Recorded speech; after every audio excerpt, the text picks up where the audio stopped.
Okay, so you want to own a ski resort. A gondola gliding up through the trees, fresh powder nobody has touched yet, a base lodge with a fire going, and the smell of hot chocolate drifting out the door.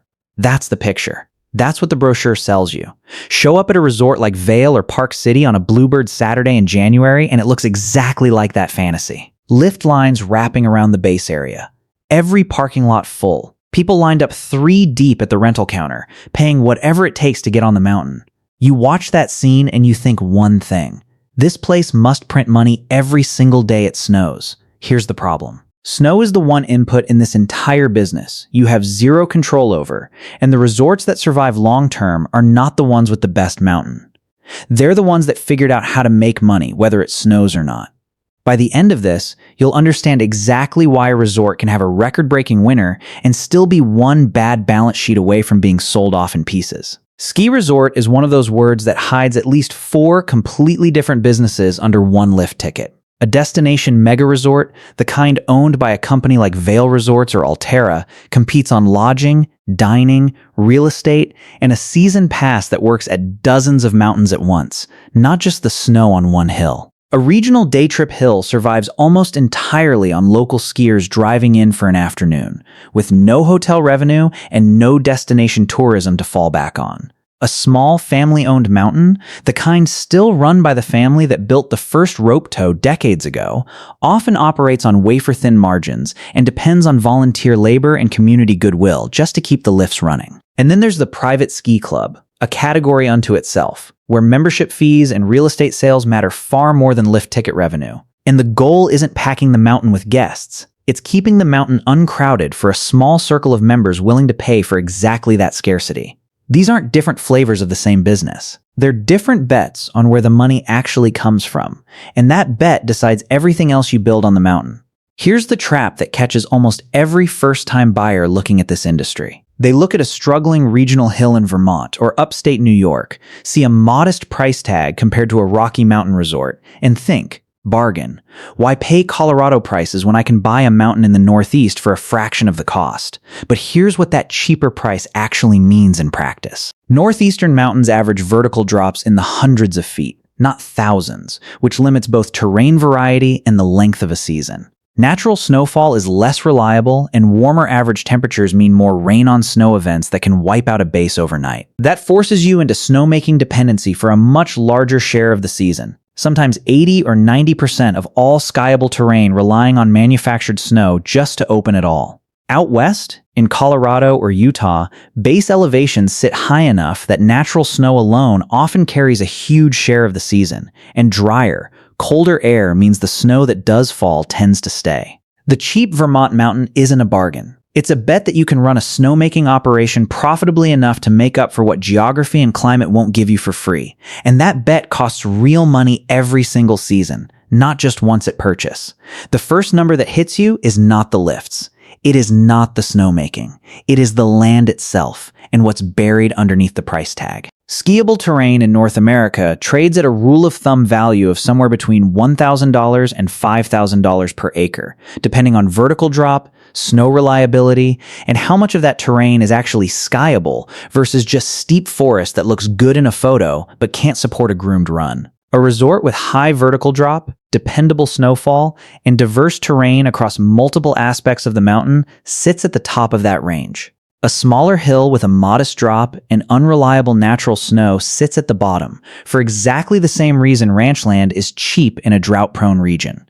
It needs more spent on everything else to make up for what nature won't provide on its own. And in resort towns near major population centers, the real estate value of the base area land alone can dwarf the agricultural or recreational value of the terrain above it, which is exactly why so many resort deals in the last 2 decades have really been real estate deals wearing a lift ticket as a costume. Then comes what you have to build on that land before a single lift ticket gets sold, and this is where new owners get blindsided, because none of it shows up in the sale listing. A ski lift, depending on the type and capacity, costs anywhere from $200,000 for a basic surface lift up to well over $1 million for a high-speed detachable chair, and a modern gondola with enclosed cabins can run several million more. A real resort needs several of these lifts just to move people up and down the mountain efficiently, and modern skiers expect the fast ones, because nobody wants to stand in a slow lift line comparing your mountain to the resort down the road with heated seats and Wi-Fi in the cabin. Snowmaking is the next line item, and in the era of unreliable winters, it has stopped being optional almost everywhere outside the deepest snow belts of the Rockies and the Sierra. A comprehensive snowmaking system, the pipes, the pumps, the snow guns spaced across every trail, the reservoir to hold the water, can cost anywhere from $300,000 for a small hill up to $5 million or more for a large resort trying to guarantee coverage across hundreds of acres. Add grooming machines, the giant tracked vehicles that flatten and shape the snow every single night after the lifts close, at $150,000 to $300,000 apiece for a fleet that often runs several dozen strong at a big resort, each one needing fuel, maintenance, and a trained operator working through the night while the resort sleeps. You add up land, lifts, snowmaking, grooming, base lodges, parking structures, and the infrastructure to move water and power up a mountain with no existing utility grid, and a serious destination resort can require capital investment running into the hundreds of millions of dollars before a single skier ever buys a ticket. Here's the idea that separates people who actually understand this business from people who just love a powder day. A ski resort is not really betting on snow. It's betting on convincing you to pay before the snow even falls. Individual lift tickets at major resorts now regularly price above $200, sometimes above $300 on a peak weekend, and that price isn't really designed to be bought at the window. It's designed to look painful enough that a season pass suddenly seems like the obvious, almost rational choice. Vail Resorts first released its Epic Pass back in 2008 at $579, giving skiers unlimited access to 5 mountains for the entire winter, at a moment when a single-day ticket at those same resorts already ran close to $90. Why would a company deliberately make its own walk-up product look like a bad deal? Because that single move rewired the entire industry's revenue model. A pass sold in September locks in cash months before a single snowflake falls, and it doesn't care whether January turns out to be a record powder season or a brutal, bone-dry disaster. The resort gets paid either way. This is why the industry now tracks something called pass penetration, the share of total visits that come from pre-sold passes rather than walk-up tickets. Because the higher that number climbs, the less an entire season's revenue depends on the weather actually cooperating. Vail Resorts has pushed pass penetration so high that a large majority of its season's ski revenue is often locked in before the first lift even spins for the year. It also explains why the mountain itself is no longer where most of the money is made. Industry benchmarks put total revenue per skier visit, everything combined, lift tickets, lessons, rentals, food, retail, somewhere between $60 and $120, and the lift ticket portion of that is often the smallest slice once you account for how cheap a pre-sold pass makes each individual visit. The real money increasingly comes from what happens after you get off the chairlift. The rental shop charging $50 a day for skis that cost the resort a few $100s once and get rented out for an entire season. The overpriced lunch at the only restaurant on the mountain where you have no competitor to walk to. The ski school lesson for the kids, often the single highest margin product a resort sells. And the condo at the base that the resort company itself developed, built, and sold, sometimes generating more profit from that one real estate transaction than the mountain generates from lift tickets in an entire season. Destination resorts often own nearly everything at the base of the mountain, from the hotel to the restaurants to the real estate, which means a guest can spend an entire week at the resort and hand the same company money a dozen different ways before they ever actually step onto a lift. None of this makes the underlying cost structure any gentler, and this is where the romance of owning a mountain runs straight into the reality of running one. Snowmaking alone can cost a resort anywhere from $100,000 to over $1 million per season, just in the electricity and water needed to run the guns through a marginal winter, and a resort can spend $500,000 to $3 million a year on electricity across the whole operation before you count anything related to snow at all. A mid to large resort covering a few thousand acres of terrain typically runs total annual operating expenses somewhere between $15 and $50 million,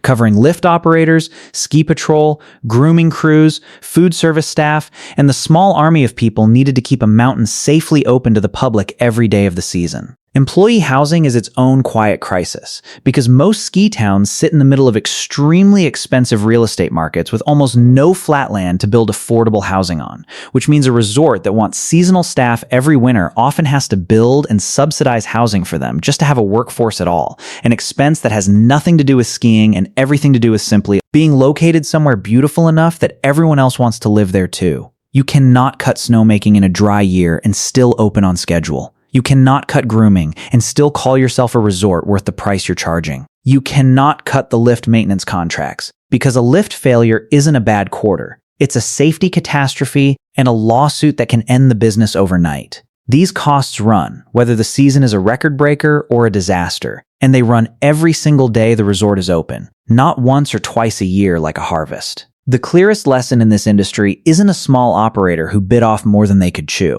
It's American Skiing Company, and the story of a man named Les Otten who built and lost one of the largest resort empires in the country almost entirely through debt. Starting in the 1990s, Otten went on an aggressive buying spree, acquiring resort after resort, Sunday River, Sugarloaf, Killington, Mount Snow, Sugarbush, Steamboat, Heavenly, until American Skiing Company owned as many as 13 resorts across the country. In just 2.5 years, he spent roughly $400 million on acquisitions and left the company carrying more than $400 million in debt. The business model wasn't really about skiing at all. It was built around real estate, condo hotel developments at the base of every resort, sold off in quarter-share ownership pieces, with the income from those sales baked directly into the company's financial plan from the start. When the real estate side underperformed and the debt load kept climbing faster than resort revenue could cover it, the company began unraveling piece by piece through the 2000s. Heavenly was sold off to Vail Resorts. Steamboat went to a competitor. One by one, the resorts Otten had spent a decade assembling were peeled away to service debts that had nothing to do with how much snow fell that winter or how many people rode the lifts. What happened wasn't that people stopped wanting to ski. Visitation across the industry kept growing through most of that period. What happened is that American Skiing Company had built its empire on the assumption that real estate appreciation and aggressive leverage would always outrun the debt payments. And when that assumption cracked, the mountains themselves, the lifts, the snowmaking, the actual operating business were healthy the entire time. They just weren't enough to cover what had been borrowed against them. The lesson sits right next to what you'd find in any other capital-heavy, weather-exposed business. A resort can have full parking lots and a great snow year and still be one bad balance sheet away from being sold off in pieces because the debt doesn't check the forecast before it comes due, and a bank doesn't care how deep the powder was in February if the payment is due in March. Now let's build a real scenario, not a worst case and not a best case, and walk through an actual first season the way an owner would have to live it. Say you buy a mid-sized regional resort with 2,000 skiable acres, a vertical drop respectable enough to draw both locals and some destination traffic, and a base area with an existing lodge that needs updating but doesn't need to be rebuilt from scratch. The purchase price for the resort itself, land, existing lifts, and base infrastructure lands around $40 million. You immediately need to invest another $8 million in snowmaking upgrades because the existing system only covers 60% of your terrain, and you need it closer to 85% to compete with newer resorts nearby. You finance most of this, and your annual debt service alone runs around $3 million a year. Your first season, you sell season passes aggressively over the summer, pricing them well below the eventual walk-up rate to build pass penetration fast, and you bring in $6 million in preseason pass revenue before a single flake falls. The season opens on schedule thanks to your upgraded snowmaking. Natural snow is average, not great, not terrible. Total skier visits for the season land around 200,000. At an average revenue per skier visit of $80 once you count lift access, food, rentals, and lessons, that's $16 million in season revenue, on top of the $6 million already collected from passes, for total revenue of $22 million. Your operating costs for the season run $18 million, covering staff, snowmaking energy, grooming, insurance, and maintenance. Net operating income before debt service comes to $4 million. Against your $3 million annual debt service, that leaves you with $1 million of actual profit in a perfectly average season. That's the good version of an average year. Now the bad year. A warm December delays your opening by 3 weeks, and even with snowmaking running around the clock, You're burning through your energy budget twice as fast as planned just to open half your terrain in time for the holidays, the single most important 2 weeks of the entire season. Word gets out that conditions are thin. Destination visitors watching the forecast from home book a different resort instead, and even a lot of your local pass holders simply don't bother coming as often. Total skier visits for the season fall to 140,000, down 30%. At the same $80 per visit, that's $11.2 million in season revenue, plus the same $6 million in pass revenue you already collected back in September, for total revenue of $17.2 million. But your operating costs don't fall by 30% along with your visitors. Snowmaking costs actually rose because you had to run the guns harder and longer to compensate for the warm start. Your total operating costs land around $19 million instead of $18. Net operating income before debt service is now negative $1.8 million. Add your $3 million in annual debt service, and you've lost nearly $5 million in a single season on a mountain that, in a different year with a different weather pattern, would have handed you $1 million profit. The gap between those two seasons is nearly $6 million, and almost none of that swing came from anything you did wrong. It came from 3 weeks of warm weather in December that you had absolutely no ability to control. This is exactly the trap that swallowed American Skiing Company, and it's why the biggest players in the industry responded to this volatility, not by praying for better snow, but by getting bigger. Vail Resorts didn't just buy Heavenly out of American Skiing Company's collapse because it was a good mountain. It bought it because owning resorts scattered across different mountain ranges, different weather systems, and different snow patterns means a brutal season in Colorado can be offset by a strong season in Utah or Vermont, the same way an insurance company spreads risk across thousands of unrelated policies instead of betting everything on one. A single mountain is fully exposed to whatever December decides to do. A portfolio of 20 or 40 mountains sold under one season pass that works at all of them is betting on the average, not on any single roll of the dice. The good season looks like this. Snow arrives early and often. Pass sales were strong the previous spring, so a large share of revenue was already locked in before the first snowflake fell. Walk-up ticket buyers show up in solid numbers on top of that, filling hotels and restaurants at the base. Under those conditions, a well-run resort generates healthy, highly predictable margins because so much of the season's revenue was never actually weather-dependent in the first place. The bad season looks like this. A warm, dry winter arrives.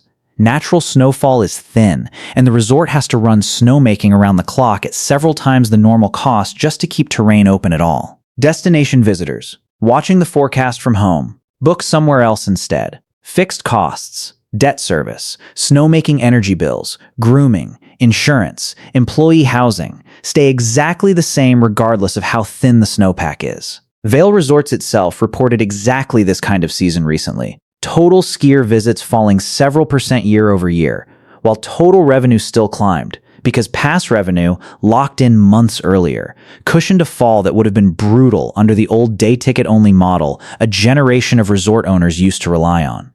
The mountain is real. The powder day is real. The economics underneath both of them are not about snow at all. They're about how much of your revenue you can collect before the weather even gets a vote, how many other mountains you own to spread that bet across, and how much debt you're carrying on the assumption that it always will cooperate. Next time you're standing at the base of a gondola on a perfect bluebird morning, remember what you're actually looking at. Not a business that makes money because it snowed. A business that spent all summer and fall making sure it didn't need to.